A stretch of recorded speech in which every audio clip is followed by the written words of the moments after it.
With the Browns head coaching situation in holding, we head out to the Make It Right Call Kind of Right hotline and welcome on Albert Breer of the MMQB. Albert, I'm going to assume you're in Mobile, or is it too early for that?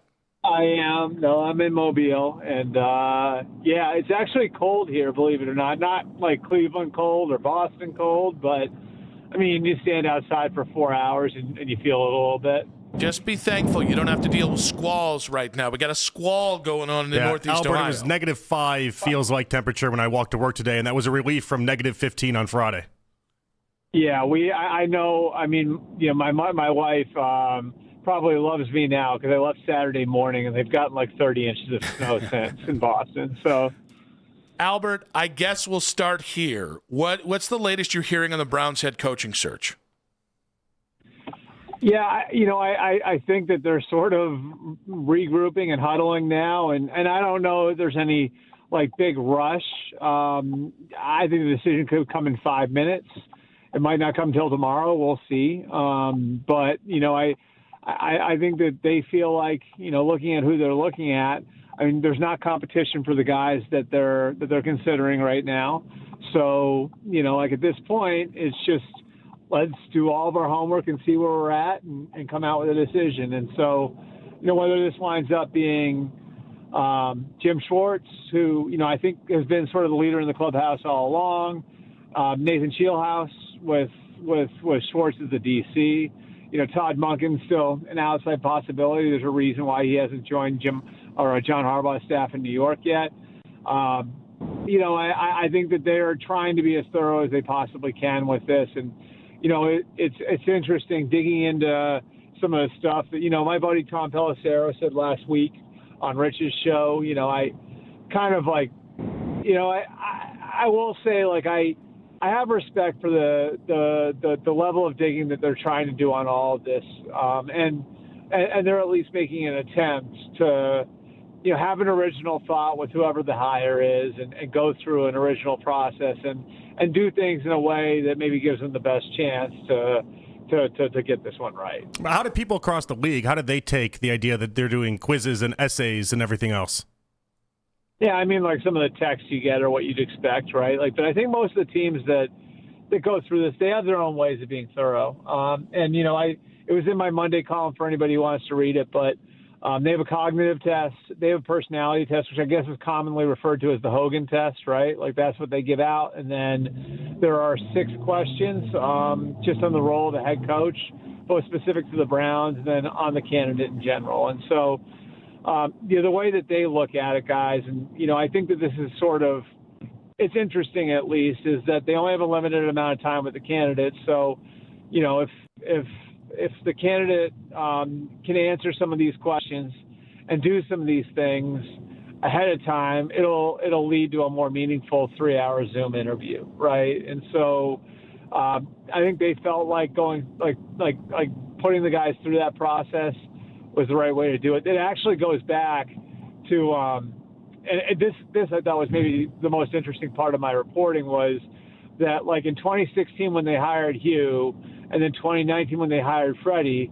they were really going off of who hit the home run in the interview, right? Like, both those guys interviewed really well, and the result was what the result was, right? So, a big part of this for them, and it was actually, a lot of it was in place when they hired Kevin, was how can we do this better, and how can we kind of create something that's a little bit different that's going to help us see these guys in a different light. And, like, this is the way to do it. And I know that they feel like, again, like this, like having some of this stuff out of the way to begin with, like, will help them create like a more meaningful 3-hour interview than if they're just going in cold. Albert, how much of the Hogan test is based around WrestleMania 3? I wish it was. That would be great. That's my wheelhouse right there. I think that was the Pontiac Silverdome, right? Yes, it was. Hulk Hogan versus Andre the Giant. Yes, it was. Jim Wilson, my father, was one of the 90,000 strong that night. Thank you very much. I was 3. It did not happen for me. I was, what year is that, 87? Is that right? 87, 88, somewhere in there. All right, so I would have been 7 or 8 years old. Tim, you also did not go. Albert, real quick, is it fair? Well, my dad's from Detroit. I might have had a family member there. I mean, my whole dad's side of the family is from Detroit, so it's possible there was a Breer or someone related to the Breers there. I think everyone had someone related there. All right, so I do want to know, some fan perception is maybe Jimmy's guy is Jim Schwartz and maybe Andrew Barry's guy is Nate Scheelhaase, and that there's some disagreement there. Is that off the mark, or do you think that's pretty online with what's going on right now? No, I don't think these things are ever quite like that, to be honest with you. The owner's the owner. The owner can hire who the owner wants, and so is there debate over it? Sure. And again, I think a lot of this is kind of going over all the information and figuring out who the right guy is and how that'll affect the organization going forward. And what I mean by that, and I know that sounds general, but what I mean by that is, okay, if we hire this guy, what's his staff going to look like? What's the staff going to look like 2 years from now? What's this going to look like as far as drafting a young quarterback? All those things come into play, and I think maybe the most interesting piece of the whole thing is how central a figure Jim Schwartz has been to everything here, and I don't think he'd be a bad hire. I think that there's a lot of merit to the idea of Schwartz getting a second chance based on how things went the first time around. Some of the things that, I would think that by now he's learned from, and, the opportunity to keep a good defense going. So, like I said, it'll be. I think it's going to come down to, in the end, all that data they've collected and everything else. And I still think, in the end, it comes down to feel and who do you feel like has the best chance to turn things around? And going through the interview process and all that testing and everything else, who's best equipped to handle what that job is now? And the job's challenging, as you guys know, for a lot of different reasons. It was labeled as Grant Udinski was the one that pulled out. Do you feel like that was Udinski denying the Browns, or do you feel like the Browns had told him, hey, listen, if you're going to be the guy, we want Jim Schwartz as the DC, and that's mandatory, or something along those lines, that ultimately let Udinski decide to stay with Jacksonville? Yeah, I personally think that's probably more Udinski having a good offer to stay in Jacksonville, knowing he's got some flexibility, and maybe understanding to some degree that he might not have been ready quite yet. I think if it's Buffalo, you kind of have to take the job, right? Because it's Josh Allen and you can learn on the fly and everything else. I just think, for a guy who's that young, and he's younger than Sean McVay was when he got hired by the Rams, you at least figure, there are going to be more opportunities. And if I don't feel like I'm truly ready and they're offering me a good deal to stay, I need to consider that. So I think that's more of what it was than anything else. And look, having staff forced upon you can always be a factor in these things. So maybe it was, I don't know. But I also think somebody like Jim Schwartz could actually be helpful for somebody like Grant. So I think it was more just the situation that he has in Jacksonville, the opportunity to learn some more. Maybe you feel like you're not quite ready and you still have stuff to learn. And look, he not only wasn't the play calling coordinator in Jacksonville, Liam really ran that offense, So, the promise to go back and get a little bit more responsibility, which will get you more experience, which will have you more ready the next time around, I think certainly appealed to him. Albert, I think one of the takes on whether it's the coaches who've pulled out of this job after being interviewed, or maybe some of the names that maybe even never got to the interview stage, is that the Browns' job is one of the less desirable jobs in the NFL.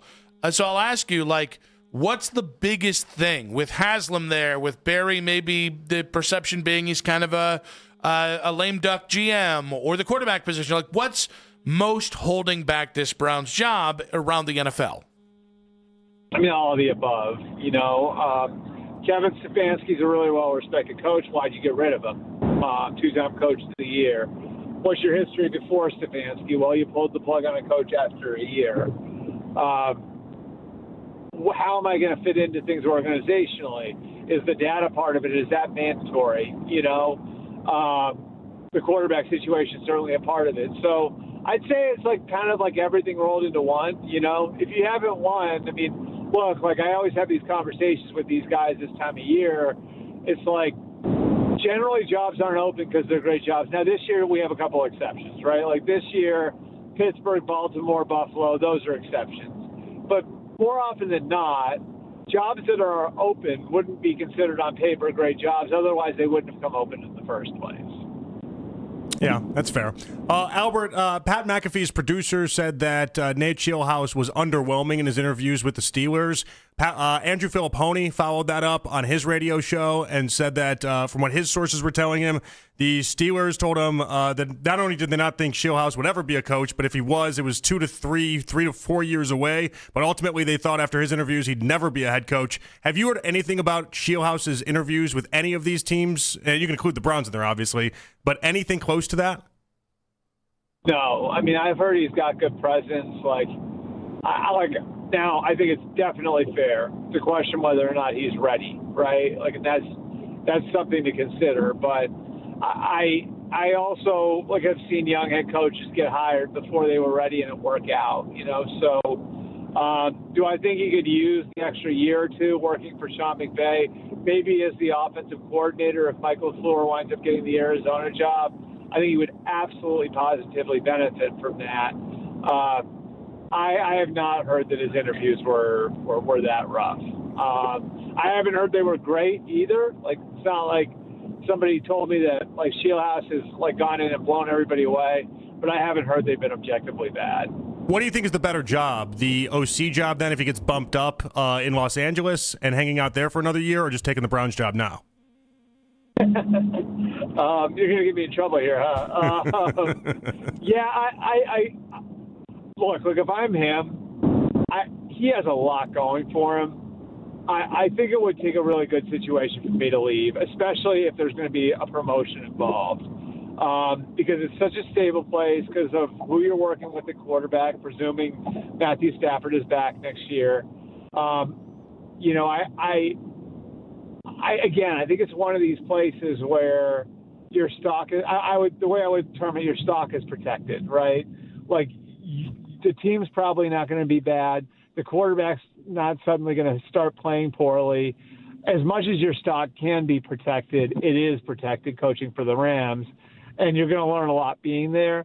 And if you are the offensive coordinator there, then that's another step towards being a head coach. It gives you some more responsibility. You'll have a little bit more that you're doing. I think if I were him, I might stay if all things were equal, even though the money could be enticing, and the money is obviously a factor as well. Albert, a lot of people fussing over the AFC title game being played in a snowstorm, suggesting dome sites for the AFC and NFC title games are the way to go. It's JP. No. So you're saying you would disagree with that? I hated that fourth quarter, Albert. You hated it? Didn't like it at all. No. I don't know. I thought it was great. It doesn't happen very often like that. You know what I mean? I don't know. I feel like it's an outdoor sport, guys. And I know some people will say, you want to have the teams at the best. And I understand that, but it just, to me, the setting was unbelievable. And you know what I like about it, guys? It forces you to play a different way, and it forces you to adapt. And I just think coaching was such a huge part of that game. You know what I mean? With the fourth down decision by Peyton and the long drive that Vrabel took them on, and then I don't know if you guys saw the substitution stuff that the Patriots did to game them up. It was I felt like every play in that game was important. And is it as visually pleasing as Seattle and the Rams were? No. But I just think there's something unique about those games that really forces teams. It just forces teams to adapt and make strategy such an important piece of it. And I don't know. I personally liked watching it for all of those reasons, that you had all of these different elements at play, that force the teams to really think things through and approach every play in a different way. Would I want every game to be like that? No. But to have one of those a year, one of those every couple of years, I think is great. All right, we're staying with the Patriots, or Patriots adjacent, I guess, at this point. Belichick not making the Hall of Fame. I get Spygate, I get Deflategate, I understand all of it, but that seems like a miss, Albert. That blew me away. I don't know how you could vote against him. I think it's 80% of the vote that you need to get in. That's right. So that means at least 11 people voted against him. I think I'm right? That's correct. Yeah. I'm blown away that he didn't get in. I thought he would walk in. I thought it would be 50 for 50. And the fact that it wasn't, I was very, very, very surprised. Were you guys? Yeah, shocked. I thought it was dumb. Yeah, I would love to hear the argument. I'm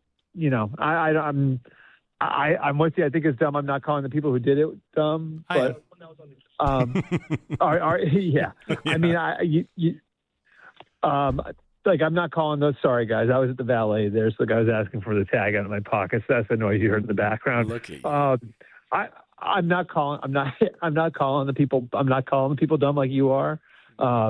But it seems like a pretty dumb decision. Like I don't know what the argument against him would be, unless you hold like the rule breaking against him, which I guess that's fine. But I mean, his record is so overwhelmingly, it's so overwhelmingly a yes vote. I don't understand it. Albert, great stuff, buddy. As always, next week we expect the full Senior Bowl tee from you. Be safe out there. All right. Thanks, guys. Thank you so much, sir. Albert Breer there. MMQB on the Make It Right Call Kyle Wright hotline.